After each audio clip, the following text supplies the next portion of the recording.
আসসালামু আলাইকুম, আমি নোমান চতুর্থ শ্রেণীর বিজ্ঞান বই নিয়ে তোমাদের সাথে ধারাবাহিকভাবে আলোচনা করছিলাম। তার ধারাবাহিকতা এখন চতুর্থ শ্রেণীর বিজ্ঞান বইয়ের চতুর্থ অধ্যায় নিয়ে তোমাদের সাথে আলোচনা করব। অধ্যায়ের নাম হলো পদার্থ। এখানের মধ্যে যত খুঁটিনাটি বিষয় আছে সবগুলো নিয়ে আমরা ধারাবাহিকভাবে দেখব। প্রথমে একে আছে পদার্থের বৈশিষ্ট্য। খেলনা থেকে শুরু করে বাতাস, পানি সব কিছুই পদার্থ। কিন্তু সব পদার্থ কি একরকম? নিশ্চয়ই না। কখনো কি ভেবে দেখেছ কেন বল লাফ দেয়, কেনই বা নদীর পানি বয়ে যায়? এইসবের পেছনের কারণ পদার্থগুলোর ভিন্ন ভিন্ন বৈশিষ্ট্য। পদার্থের কিছু বৈশিষ্ট্য আছে, পদার্থের কিছু বিশেষ বৈশিষ্ট্য আছে। এই বিশেষ বৈশিষ্ট্যগুলোকেই পদার্থের ধর্ম বলা হয়। তৃতীয় শ্রেণীতে আমরা দেখেছি এক গ্লাস পানিতে পাথর ফেললে পানির উচ্চতা বাড়ে। এভাবে কঠিন পদার্থের একটি বৈশিষ্ট্য আমরা খুঁজে বের করেছিলাম, তা হলো আয়তন। তাহলে তৃতীয় শ্রেণীতে আমরা এই বিষয় সম্পর্কে জানলাম। কঠিন পদার্থ জায়গা দখল করে, দলকৃত জায়গাকে ওই বস্তুর আয়তন বলে। কঠিন পদার্থের নির্দিষ্ট আকৃতি থাকে। কঠিন পদার্থের মতো তরল পদার্থেরও আয়তন আছে। তরল পদার্থকে যে পাত্রে রাখা হয় তার আকৃতি ধারণ করে। তরল পদার্থ এক স্থান হতে অন্য স্থানে গড়িয়ে যেতে পারে। এখানে আমাদেরকে দিয়েছে কঠিন ও তরল পদার্থের কি কি বৈশিষ্ট্য রয়েছে। কাজ 1, পদার্থের ওজন আছে, তা বোঝার জন্য সরল পরীক্ষণ যা প্রয়োজন। একটি লাঠি বা স্কেল 30 সেন্টিমিটার বা তার বেশি, একটি পেন্সিল বা কলম, 2টি একই ধরনের কাগজ বা প্লাস্টিকের কাপ, কিছু পয়সা বা ছোট পাথর, সুতি, কাঁচি ও ট্যাপ। এই বিষয়গুলো আমাদের পরীক্ষা করার জন্য লাগবে। আমরা এখানে নিলাম যা করতে হবে। আমরা কি করলাম? আমরা 2টা ওজন পরিমাপের যন্ত্র নিলাম। 1 নাম্বার, প্রয়োজন অনুযায়ী সমান দৈর্ঘ্যের 2 টুকরা সুতা নেই। 2, সুতা দুটো দিয়ে 2টো হালকা প্লাস্টিকের বা কাগজের কাপড় বা ছোট পাত্র মুখ এমনভাবে বেঁধে নেই যেন পরে এগুলো সহজে খোলা যায়। 3, একটি রোলার স্কেলের 2 প্রান্তে কাপ 2টি এমনভাবে বেঁধে দেই যেন স্কেলটি ব্যালেন্স করা যায়। এই যেমন একটা রুলার স্কেল নিলাম, এখানের মধ্যে আমরা 2টার সুতা দিয়ে একটা বাটি বেঁধে দিলাম। সেম এটাও করেছি। স্কেলের মাঝ বরাবর আরেকটি সুতা দিয়ে বাঁধি। এই স্কেলের মাঝ বরাবর আরেকটা সুতা দিয়ে বাঁধলাম এবং সেটিকে একটি পেন্সিল বা কলমের উপর এমনভাবে রাখি যেন স্কেলটি দোল খায় এবং ভারসাম্য পর্যবেক্ষণ করা যায়। মানে এটাকে এমনভাবে আমরা রাখবো যাতে এই যে এটা আছে এমনভাবে থাকে যাতে দুটোটার মধ্যে ভারসাম্য থাকে। 5, স্কেলটি শুরুতে সোজাভাবে অনুভূমিকভাবে আছে কিনা তা লক্ষ্য করি। যদি না থাকে কাপের জায়গা বা সুতা সামান্য সরিয়ে ভারসাম্য আনি। মানে এই 2টা যদি ভারসাম্য না থাকে তাহলে অ্যাডজাস্ট করে ভারসাম্য আনতে বলেছে। 6, এখন বাম পাশের একটি মুদ্রা রাখি এবং স্কেল কোন দিকে ঝুঁকে পড়ে তা দেখি। এখানের মধ্যে আমরা কি করলাম? একদিকে যে কোনো একটা মুদ্রা রাখলাম, অথবা এটার ক্ষেত্রে একদিকে রাখলাম। তাহলে কোন দিকে ঝুঁকে পড়লো? তাহলে এদিকে নেমে যাবে। সেই বিষয়টা আমাদেরকে লক্ষ্য করতে বলেছে। ডান পাশে ধীরে ধীরে ছোট পাথর রেখে ভারসাম্য ফিরিয়ে আনি। এরপরে কি করলাম? এদিকে ধরো আমরা একটা কয়েন রাখলাম, এরপর এটা তো নিচে নেমে গেছে তখন। এরপরে এখানে একটা পাথর দিচ্ছি, মানে আস্তে আস্তে ছোট ছোট পাথর দিচ্ছি যাতে আবার একই সমান হয়ে যায়। আর এখন বাম পাশে তরল দ্বারা অর্ধপূর্ণ করি। ডান পাশে ধীরে ধীরে ছোট পাথর রেখে ভারসাম্য ফিরিয়ে আনি। তো এরপরে আবার কি করলো? এক পাশে তরল দ্বারা মানে পানি দিয়ে অর্ধপূর্ণ করতে বলেছে, আবার আরেক পাশে ধীরে ধীরে পাথর দিয়ে কি করতে বলেছে? পাথরগুলো দিয়ে সমান করতে বলেছে। সারসংক্ষেপ, স্কেল ও কাপ দিয়ে বানানো নিক্তির এক পাশে একটি মুদ্রা অথবা পানি রাখলে দেখা যায় স্কেলটির যে পাশে বস্তু রাখা হয়েছিল সেই দিক ঝুঁকে পড়ছে। মানে আমরা কি করলাম? যেই দিকে আমরা প্রথমে রাখলাম সেটা আগে ঝুঁকে পড়তেছে। এরপর অন্য পাশে পাথর রেখে ভারসাম্য আনা হয়। এই কাজের মাধ্যমে বোঝা যায় মুদ্রা বা পানির মতো জিনিসের, অর্থাৎ কঠিন বা তরলের পদার্থের ওজন আছে। তার মানে এখান থেকে আমরা বুঝতে পারি মুদ্রা হোক, পানি হোক বা তরল জিনিস হোক বা কঠিন জিনিস হোক, সবগুলোরই কি আছে? ওজন আছে। আমরা এটা জানতে পারলাম। এটা খুবই গুরুত্বপূর্ণ। কাজ 2, পদার্থ চাপ প্রয়োগ বাধা প্রদান করে।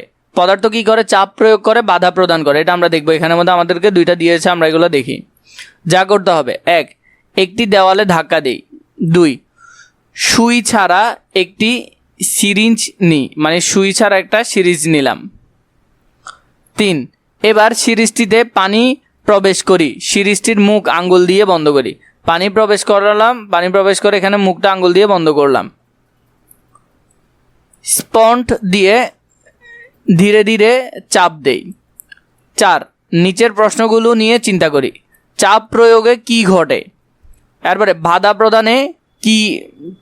বাধা প্রদান করছে কি?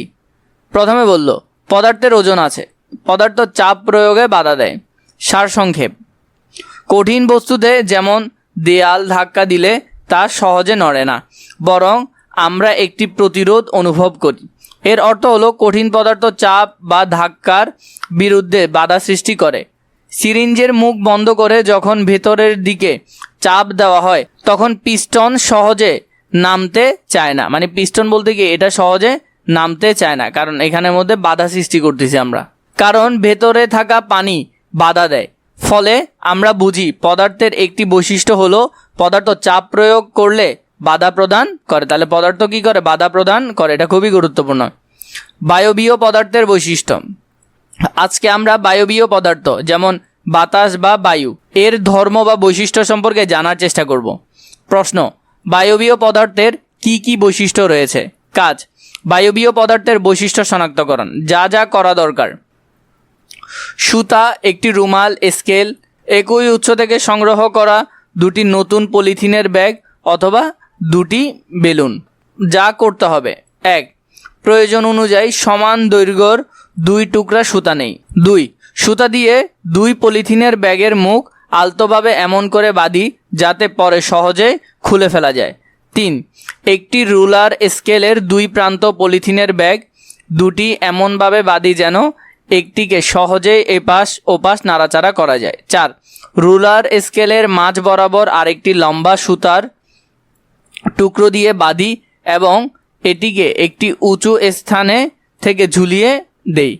কি করলো? এখানের মধ্যে একটা রুলার নিল, ওই আগের মতো রুলার নেওয়া হইলো, রুলার দিয়ে এখানের মধ্যে 2টা বাঁধলো, বেঁধে এটাকে মাঝ বরাবর ঝুলাই দিল। 5, দেখা যাবে যে রুলার স্কেলটি যে কোনো একদিকে ঝুঁকে পড়ছে। পলিথিন ব্যাগের বাঁধনের যে অংশটি রুলারের সাথে আছে তা এমনভাবে নাড়াচড়া করি যেন রুলার স্কেলের অনুভূমিক হয়। যে কোনো একদিকে একটি চুপসানো পলিথিন ব্যাগ খুলে ফেলি এবং 2 হাত দিয়ে পলিথিন ব্যাগের মুখ প্রসারিত করে নাড়াচাড়া করে এটির মধ্যে বাতাস প্রবেশ করাই। বাতাস ভর্তি ব্যাগটির মুখ বেঁধে ঝুলন্ত রুলার আগের জায়গায় সুতা দিয়ে আটকাই। রুলারের যে সুতাটি ছিল তাই ব্যবহার করব। কি ঘটে লক্ষ্য করি। বাতাস ভরা ব্যাগটি গায়ে হালকা চাপ দিয়ে দেখি কি ঘটে। পর্যবেক্ষণের আলোকে নিচের ছকটি পূরণ করি।